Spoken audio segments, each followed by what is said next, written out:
The Tribune के 1 दिसंबर के अखबार में हमें पता लगा कि शिमला में एक सम्मेलन हुआ, जहां हमारे आदरणीय सीएम साहब और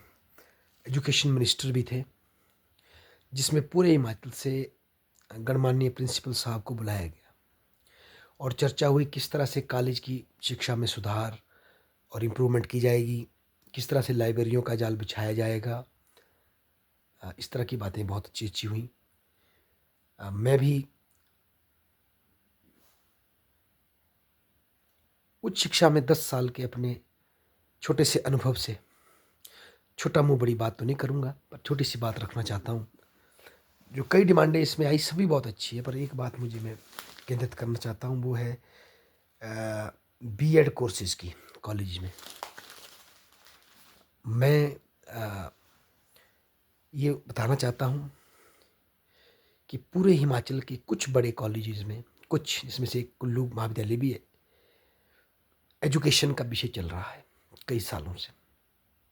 4-5 सालों से चल रहा है, ज़्यादा भी हो सकता है। ना जाने कितने बच्चे हमारे कुल्लू कॉलेज से एजुकेशन पढ़ के निकल गए, मेजर और माइनर,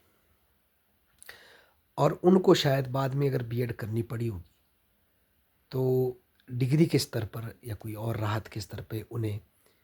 एक पैसे का भी कोई फ़ायदा या कोई 1 इंच का भी लाभ नहीं मिला। उनको भी साधारण छात्रों की तरह ही ट्रीट किया गया होगा। तो प्रश्न ये उठता है, जब इस विषय को शुरू किया गया, जिस भी सरकार ने पीछे शुरू किया होगा, क्या सोच के किया? अगर आपने एजुकेशन बच्चों को पढ़ाना ही है,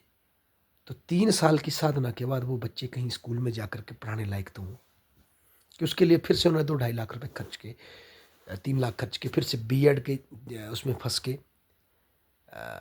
फिर उन्हें एक लाइसेंस मिलेगा शिक्षक के टेस्ट में बैठने का या शिक्षण का कार्य करने का। ये अपने आप में एक बहुत बड़ा अन्याय हमारे हिमाचल के महाविद्यालयों में चल रहा है। इसमें कोई दो राय नहीं कि इनिशियली केवल धर्मशाला में और शिमला यूनिवर्सिटी में बीएड की व्यवस्था थी, सरकारी पोस्टें थी। फिर इसके बाद सीटें कम होने की वजह से गवर्नमेंट ने प्राइवेटाइज़ किया, प्राइवेट बीएड कॉलेजेस की स्थापना की गई। नहीं तो लोग बेचारे पहले जम्मू जाते थे या कहीं और बाहर से बीएड करते थे, जो कि और ज़्यादा मुश्किल था। आज प्राइवेट बीएड कॉलेज की स्थापना से, चाहे वो हमारे कुल्लू ज़िला में 2 हों और जैसे रामेश्वरी कॉलेज है और एक और कॉलेज है गड़सा में, और भी पूरे हिमाचल में अनगिनत कॉलेज होंगे बीएड कॉलेज, सब बधाई के पात्र हैं। वो हिमाचल के लोगों को उनके घरों के पास या अधिक समीप में बीएड की व्यवस्था फैसिलिटी प्रोवाइड कर रहे हैं। परंतु पिछले 8-10 सालों से मैंने जब देखा, अक्सर महाविद्यालयों में छात्राएं ज़्यादा होती हैं और छात्र कम होते हैं, और ये प्यारी बेटियां, ये बच्चियां अक्सर उन घरों से होती हैं, अगर ज़्यादा नहीं तो कम से कम 30% बेटियां ऐसे घरों से होती हैं, या 50%, जिनके बाप के पास बीएड कराने के पैसे नहीं होते। तो अक्सर ये बच्चियां फिर बीए के बाद कहीं लाइब्रेरी का कोर्स करती नज़र आती हैं, या कोई और छोटे मोटे टेस्टों की तैयारी करती नज़र आती है, पर बीएड करने के पैसे नहीं होते इनके पास। और इस धन के अभाव के कारण वो बच्चे अपने टीचिंग के पैशन से महरूम रह जाते हैं,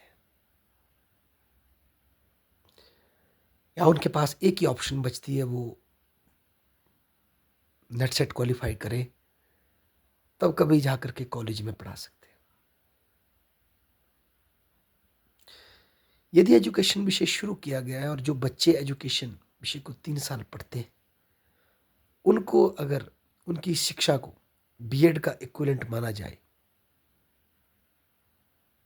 उसमें एक टीपी की शर्त जोड़ी जा सकती है, तो ना जाने कितने बच्चों के लिए शिक्षा का क्षेत्र खुल जाए।